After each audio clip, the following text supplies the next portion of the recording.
ओम नमः शिवाय। दोस्तों, भगवान शिव को पशुपतिनाथ कहा जाता है। पशुओं की हर एक पीड़ा भगवान शिव की पीड़ा होती है। शास्त्रों के अनुसार वर्णित है कि ब्रह्मांड में जितने भी जीव जंतु हैं, सांप, बिच्छू, पक्षी आदि भगवान शिव को अत्यंत प्रिय है। जीव जंतु जब किसी भी कारणवश रोते हैं तब देवों के देव महादेव भी रोते हैं। दोस्तों, इसी कारण भगवान शिव को पशुओं का राजा कहा जाता है। लेकिन आज हम आपको बताएंगे, सावन के पवित्र महीने में अगर ये 5 प्रकार के कीड़े अगर आपके घर में निकल आते हैं तो साक्षात भगवान शिव की कृपा आपके ऊपर बरसती है। सावन के पवित्र दिनों में किस्मत का धनी होता है वो व्यक्ति जिसके घर में कोने कोने में ये जीव जंतु निकलते हैं। इन कीड़ों को साक्षात भगवान शिव का अवतार ही माना जाता है। आइए जानते हैं सावन के पवित्र महीने में कौन से कीड़े होते हैं व्यक्ति के लिए भाग्यशाली। दोस्तों, हिंदू धर्म के पुराणों में कई पशु एवं पक्षियों को पूजनीय माना गया है। ये पशु पक्षी देवी देवताओं के वाहन के रूप में श्रेष्ठ माने जाते हैं। शास्त्रों के अनुसार इन पशु पक्षियों का हमारे घर पर आना एक विशिष्ट प्रकार का संकेत ही माना जाता है। इसके पीछे शास्त्रीय और वैज्ञानिक दोनों कारण है। शास्त्रों के अनुसार कुछ विशिष्ट प्रकार के पशु पक्षी वातावरण में उपस्थित सकारात्मक ऊर्जा की किरणों को महसूस करते हैं और उसी सकारात्मक ऊर्जा का पीछा करते हुए वे विभिन्न स्थानों पर जाते हैं। जैसे हमारा मन मंदिर में जाने पर प्रसन्न होता है, उसी प्रकार से इन पशु पक्षियों को सकारात्मक ऊर्जा वाले स्थानों पर जाने पर प्रसन्नता होती है। और यही कारण है कि वे ऐसे घरों में ही जाते हैं जहां का वातावरण शुद्ध और पवित्र हो, जहां पर साक्षात दैव्य शक्तियों का वास होता है, ईश्वर का वास होता है। इसलिए वास्तु शास्त्र में कहा जाता है कि घर को सदैव ही स्वच्छ और पवित्र रखना चाहिए। नकारात्मकता फैलाने वाले कीड़ों और जानवरों को हमेशा घर से दूर रखना चाहिए, अन्यथा इससे घर का वातावरण अशुद्ध बनता है और घर में रहने वाले लोगों की उन्नति नहीं होती है। लेकिन शास्त्रों में कुछ कीड़ों को शुभ माना जाता है। इनका घर पर आना शुभ संकेत समझना चाहिए। कभी कभी हम घर पर बैठने वाले पशु पक्षियों से भी जान सकते हैं कि उस घर में रहने वाले मनुष्य का स्वभाव कैसा है।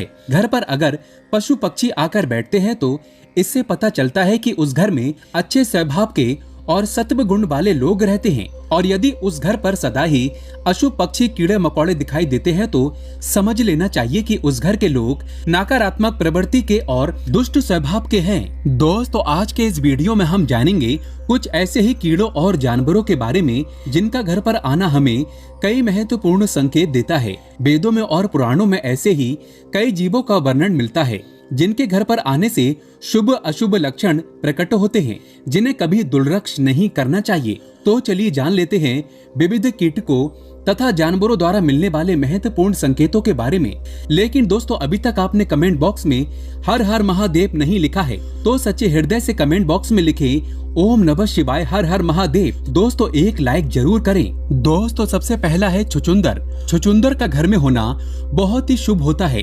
वास्तु और ज्योतिष के मुताबिक जिस घर में छुचुंदर रहता है वहाँ महालक्ष्मी का वास होता है।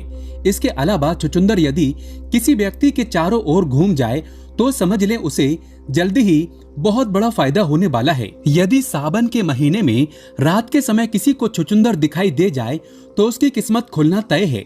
उसे अप्रत्याशित पैसा और खूब तरक्की मिलती है। यदि छुचुंदर घर के चारों तरफ चक्कर लगा ले तो उस घर की विपत्ति टल जाती है और कई मुसीबतें अपने आप खत्म हो जाती हैं। अगर आपके घर के सामने बार बार बैल आ जाता है, अर्थात नंदी महाराज चले आते हैं, तो आपको समझना चाहिए कि साक्षात आपके घर में भोले बाबा आ चुके हैं।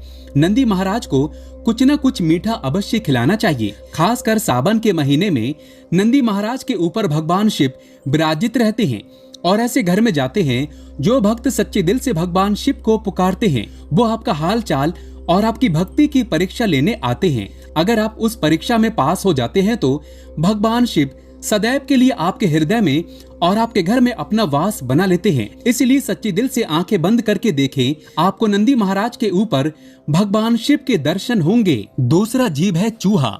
दोस्तों, चूहा भले ही बुद्धि के देवता गणेश जी का वाहन है, लेकिन उसे अशुभ शक्तियों का प्रतीक माना जाता है। घर में ज्यादा संख्या में चूहों की मौजूदगी घर के लोगों की बुद्धि के विनाश और नकारात्मक सोच का कारण बनती है। चूहों का घर पर आना अशुभ तो होता ही है, साथ ही ये घर में रोग तथा बीमारियां फैलाने का काम करते हैं। ये घर के वातावरण को दूषित बनाते हैं। चूहे घर में होने से धन का खर्च बढ़ने की संभावना होती है। साथ ही ये घर में होने से आपका बहुत बड़ा नुकसान भी करा सकते हैं। आपके वस्त्र तथा किताबों को खराब कर डालते हैं, बिजली के उपकरण नष्ट कर देते हैं, बिस्तर आदि कपड़े आदि नष्ट करने का कार्य करते हैं। दोस्तों, इसलिए चूहों का घर पर होना अशुभ ही नहीं, नुकसानदायक भी है। अचानक घर में ढेर सारे चूहों का आगमन होना भी किसी अशुभ घटना का संकेत माना जाता है। चूहों के अंदर से एक ऐसी गंध निकलती है जिससे बच्चों को इन्फेक्शन हो जाता है, यहाँ तक कि बच्चों की मृत्यु भी हो जाती है। चूहों की जो बीट होती है, पॉटी होती है, इसके कारण बच्चों की मृत्यु हो जाती है। चूहों के अंदर से ऐसी गंध निकलती है जिसके कारण आपके घर में छोटे छोटे बच्चों को इन्फेक्शन हो जाता है, जिसके कारण वो बीमार पड़ जाते हैं और धीरे धीरे पूरे घर का विनाश हो जाता है। तीसरा है मधुमक्खी। दोस्तों, ऐसा कहा जाता है कि मधुमक्खी खराब किस्मत और गरीबी को न्योता देती है, इसलिए इसे अपने घर से तुरंत हटा देने में ही भलाई है। घर पर मधुमक्खी का छत्ता होना भी अशुभ माना जाता है। मधुमक्खी के छत्ते में अनगिनत छेद होते हैं, ये आपके जीवन को भी शत विक्षत कर सकते हैं। इसीलिए यदि आपके घर में मधुमक्खी का छत्ता हो तो उसे तुरंत हटा देना चाहिए। चौथी चीज है मकड़ी के जाले। वास्तु की दृष्टि से घर में मकड़ी का जाला लगना अच्छा नहीं माना जाता है। ये दुर्भाग्यपूर्ण घटनाओं का संकेत देता है, इसलिए घर में कहीं पर भी मकड़ी का जाला देखते ही उसे तुरंत हटा दें। मकड़ी का जाला आपके जीवन में संकट पैदा करता है और आपकी तरक्की को रोकता है। दोस्तों, 5वां जीव है तितली। तितली का घर में आना बहुत ही सौभाग्य की बात है और ये एक अच्छा संकेत भी माना जाता है। इसका तात्पर्य ये है कि आपको बहुत ही जल्द कोई शुभ समाचार मिलने वाला है। तितली का बार बार घर में दिखाई देना किसी बहुत ही शुभ घटना का संकेत माना गया है। तितलियां रंग बिरंगी होती हैं। ये आपके जीवन में खुशियों के रंग भरने के लिए ही घर में आती हैं। लेकिन शास्त्रों के अनुसार माना जाता है कि जब घर में सावन के महीने में तितलियां आ जाएं, उनका प्रवेश घर में हो जाए, तो इसे साक्षात भगवान शिव का आगमन माना जाता है। भगवान भोले बाबा आपसे बहुत ही प्रसन्न हैं और आपकी भक्ति का वरदान अब आपको जल्द मिलने वाला है। किस्मत का धनी होता है वो व्यक्ति जिसके घर में सावन के महीने में तितली आ जाए, इसलिए गलती से भी इस जीव को नुकसान नहीं पहुंचाना चाहिए। तितली जितनी अधिक खूबसूरत होती है, आपके जीवन में उतनी ही अधिक खुशियां लाती है। छठा जीव है भंवरा। घर में काले रंग का भंवरा आना शुभ संकेत है। आपको जल्द ही विवाह से जुड़ा कोई शुभ समाचार मिल सकता है। भंवरे को भूल से भी मारना नहीं चाहिए। ये आपके बुरे समय के समाप्त होने का संदेश लेकर आपके घर पर आया है। भंवरा घर पर आने के बाद से आपके जीवन में अच्छे समय की शुरुआत हो सकती है। 7वां जीव है बिच्छू। कहते हैं कि सपने में बिच्छू दिखाई दे तो समझो कि आप पर कोई संकट आने वाला है। जिस घर में बिच्छू कतार बनाकर बाहर जाते हुए दिखाई दे तो समझ लेना चाहिए कि वहाँ से लक्ष्मी जाने वाली है। लेकिन पीले रंग का बिच्छू माया का प्रतीक है। ऐसा बिच्छू घर में निकले तो घर में लक्ष्मी का आगमन होता है और खासकर सावन के महीने में इस रंग का बिच्छू अगर दिखाई दे तो समझो आपकी किस्मत पलटने वाली है। दोस्तों, बात करते हैं 8वें नंबर की। अगर आपके घर में काली चींटियां आ रही हैं तो खुश हो जाइए। दरअसल माना जाता है कि ऐसा होने पर भविष्य में आपकी सुख शांति में वृद्धि होने वाली है। वहीं काली चींटियों को आपके धन ऐश्वर्य के बढ़ने से भी जोड़ा जाता है। काली चींटियों को खाना खिलाना बहुत ही शुभ होता है। सावन के महीने में अगर घर में ढेर सारी काली चींटियां दिखाई दे जाएं, तो समझो भगवान शिव आपके द्वार पर आ चुके हैं। अब आपके घर में धन दौलत की कमी कभी नहीं होगी। चारों दिशाओं से धन खींचा चला आएगा। अगर चावल के भरे बर्तन से चींटियां निकल रही हैं, तो ये शुभ संकेत होता है। कुछ ही दिनों में आपके संचित धन में वृद्धि होने वाली है। व्यक्ति की आर्थिक स्थिति अच्छी होने जा रही है। काली चींटियां भौतिक सुख वाली चीजों के लिए शुभ हैं। अगर काली चींटियां आपके घर में एक गोल घेरा बनाकर घूम रही हैं, तो समझ लेना चाहिए कि आपके घर में माँ लक्ष्मी का आगमन हो चुका है। आपके घर की आर्थिक स्थिति में काफी सुधार होगा। आपको कहीं से बहुत अधिक धन की प्राप्ति हो सकती है। ज्योतिष शास्त्र के अनुसार खासकर सावन के दिनों में काली चींटियों को अन्न खिलाना बहुत ही शुभ होता है। घर में अगर चींटियां दीवार पर ऊपर जाती हुई दिखाई दे तो आप विकास और प्रगति करेंगे, और यदि चींटियां नीचे की तरफ जाती हुई दिखाई देती है तो आपको नुकसान का सामना करना पड़ सकता है। अगर काली चींटियां उत्तर दिशा की तरफ से आती हुई दिखाई देती है तो शुभ संकेत समझना चाहिए।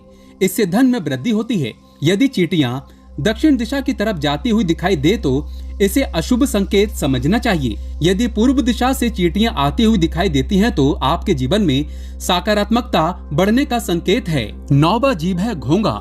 शास्त्रों के अनुसार घर में घोंघे का अचानक से निकलना अथवा घर की दीवार पर रेंगना शुभ संकेत समझना चाहिए। आपको किसी बड़े कार्य में सफलता मिल सकती है। 10 गुना संपत्ति हासिल हो सकती है। गड़ा हुआ धन हासिल हो सकता है। 10वां जीव है छिपकली। कई लोग छिपकली को देखकर डर जाते हैं और उसे तुरंत ही घर से भगाने का प्रयास करते हैं। कुछ लोग तो बिना जाने ही क्रोध में आकर छिपकली को मार देते हैं। लेकिन शायद आप नहीं जानते होंगे कि छिपकली का घर में आना बहुत ही शुभ संकेत होता है। छिपकली का संबंध धन की देवी लक्ष्मी से होता है, इसलिए घर में छिपकली का आना अशुभ संकेत नहीं बल्कि शुभ संकेत ही माना गया है। खास तौर पर अगर आपके घर के मंदिर में छिपकली दिखाई देती है तो ये सौभाग्य का प्रतीक माना जाता है। इससे आपको चमत्कारिक फल की प्राप्ति हो सकती है। अगर आपको मंदिर में हर रोज छिपकली नजर आ रही है तो इसका अर्थ होता है कि आपको जल्द ही कोई शुभ समाचार मिलने वाला है। लेकिन काले रंग की छिपकली का घर में आना अशुभ होता है। इसका संबंध अलक्ष्मी से होता है। दोस्तों, काले कलर की छिपकली घर में देखना मनहूस माना जाता है। ये बहुत कम लोगों के घर पाई जाती है। अगर हो तो आप सावधान हो जाएं। काली छिपकली घर में देखना मतलब घर में कुछ न कुछ तो गड़बड़ है। घर में बहुत बुरा होने का संकेत माना गया है। छिपकली का सिर पर गिरना अशुभ संकेत होता है, लेकिन छिपकली का छाती पर अथवा हाथ पर गिरना अथवा रेंगना बहुत ही बड़ा शुभ संकेत होता है। इससे धन लाभ होने की प्रबल संभावना होती है। कई लोग छिपकली को विषैला जीव मानकर उसे तुरंत मारने के लिए दौड़ते हैं, लेकिन छिपकली को कभी मारना नहीं चाहिए। उसे माँ लक्ष्मी का रूप मानकर उसको प्रणाम करना चाहिए। इससे शुभ फलों की प्राप्ति होती है। दोस्तों, इस प्रकार से घर में इन जीवों के आने से हमें शुभ अशुभ संकेत मिलते हैं। उम्मीद है आपको ये जानकारी अच्छी लगी होगी। सच्चे दिल से कमेंट बॉक्स में लिखना ना भूलें। हर हर महादेव, ओम नमः शिवाय। भगवान भोले बाबा कालों के भी काल हैं, और जब भगवान शिव का आशीर्वाद आपके ऊपर हो तो भला काल आपका क्या करेगा। एक लाइक जरूर करें।